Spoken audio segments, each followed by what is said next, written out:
গণমাধ্যম সংস্কার কমিশনের বাস্তবে তেমন কিছু বাস্তবায়িত হয় না এখন পর্যন্ত। আমি আমি অবশ্যই বলবো না কোনো সংস্কার কমিশনের সকল প্রস্তাবনা অন্তর্বর্তীকালীন সরকার কর্তৃক বাস্তবায়নযোগ্য ছিল না। এটা আমরা আশা করাটা অনেকটা বলবো যে অবাস্তব একটা অলিক চিন্তা ভাবনা। কিন্তু প্রতিটা সংস্কার কমিশনের আশু করণীয় কতগুলি প্রস্তাবনা ছিল। সেই আশু করণীয় প্রস্তাবনাগুলো কিন্তু সরকার নিজেরাই সংস্কার কমিশনগুলোকে বলেছে আপনারা নির্ধারণ করে দিবেন। তালিকা তৈরি করা হয়েছে, তার সরকারকে দেওয়া হয়েছে। সেগুলো অন্তর্বর্তীকালীন সরকারের মেয়াদে বাস্তবায়নযোগ্য ছিল, কিছুই হয় নাই সেখানেও। তাহলে দায়টা শুধুমাত্র অন্তর্বর্তী আমরা রাজনৈতিক শক্তি অবশ্যই, কিন্তু সেটাতে আমি পরে আসছি।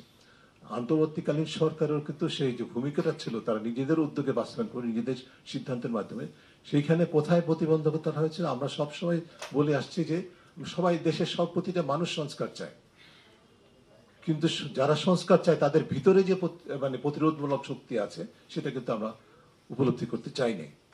এখন কি বলে তথ্য মন্ত্রণালয়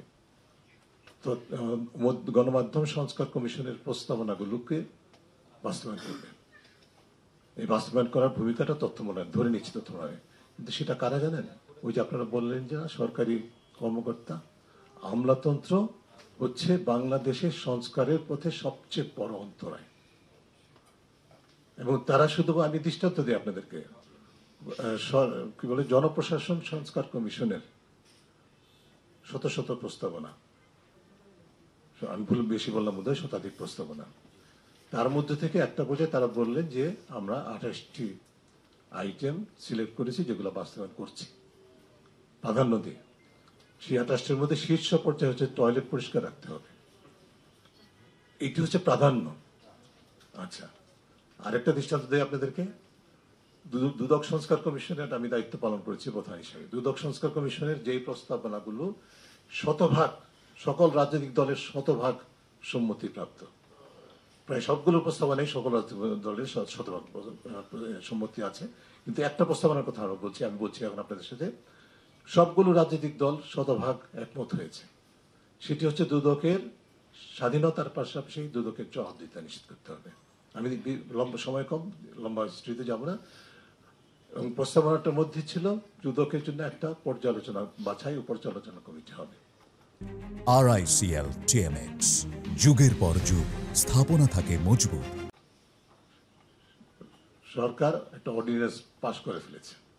আমি বিস্তারিত প্রক্রিয়া যাব না সময়ের স্বল্পতার কারণে। এই পর্যন্ত অন্তত পক্ষে 8 থেকে 10টি অর্ডিন্যান্সের সাথে আমি সম্পৃক্ত হতে পেরেছি। আমাকে সম্পৃক্ত হতে দেওয়া হয়েছে, আমি সেটা বলছি না, আমি পেরেছি।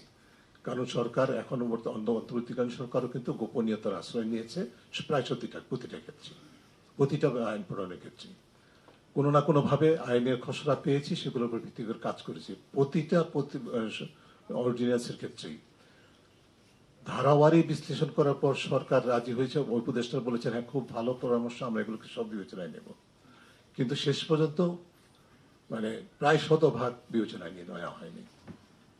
দুদক সংস্কার কমিশনের প্রস্তাবনার যেটা কথাটা আমি বললাম সেটা হচ্ছে যে বাছাই এবং পর্যালোচনা কমিটি। বাছাই শব্দটা রেখেছে, পর্যালোচনা বাদ দিয়েছে। এবং আমি একটি ঘটনার একটা মিটিং এর কথা বলি। যখন এটা জানা গেল যে এটা বাদ দেওয়া হচ্ছে, জোর করে সংশ্লিষ্ট উপদেষ্টা এবং অন্যান্য যারা এর সাথে জড়িত শীর্ষ পর্যায়ে সরকারি কর্মকর্তা যারা এটা প্রতিবন্ধক, তাদের সাথে বৈঠক করেছি। আমার সুযোগ দেওয়া হয়েছে আমাকে বৈঠক করার। বৈঠকে সিদ্ধান্ত হয়েছে, আমি পারসুয়েট করতে পেরেছি, তাদেরকে সম্মত করতে পেরেছি যে এটা থাকতে হবে। তারা রাজি হয়েছেন, মিটিং এর মিনিটস হয়েছে এবং কি লেখা হবে সেটাও সম্মত হয়েছে। দুদিন পরে জানা গেল সেটা বাতিল হয়েছে। এর পিছনে মূল বিষয়টা হচ্ছে যে আমরা যত সংস্কারের কথা বলি না কেন, বাংলাদেশের সংস্কার তখনই যতটুকুই হবে যতটুকু বাংলাদেশের আমলাতন্ত্র চায়।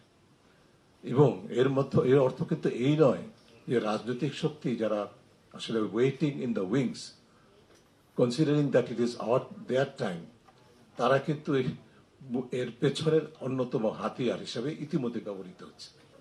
অর্থাৎ বাংলাদেশে আমরা সংস্কারের নামে যে সম্ভাবনা তৈরি হয়েছে সেটি যদি কিছু বাস্তবায়িত হতে হয়, সেটা হবে তখনই যখন আমাদের রাজনৈতিক সংস্কৃতি আর আমলাতান্ত্রিক সংস্কৃতিতে কিছুটা হলে পরিবর্তন হয়, যার সম্ভাবনা কতটুকু সেটা এনিবডিস কোয়েশ্চেন।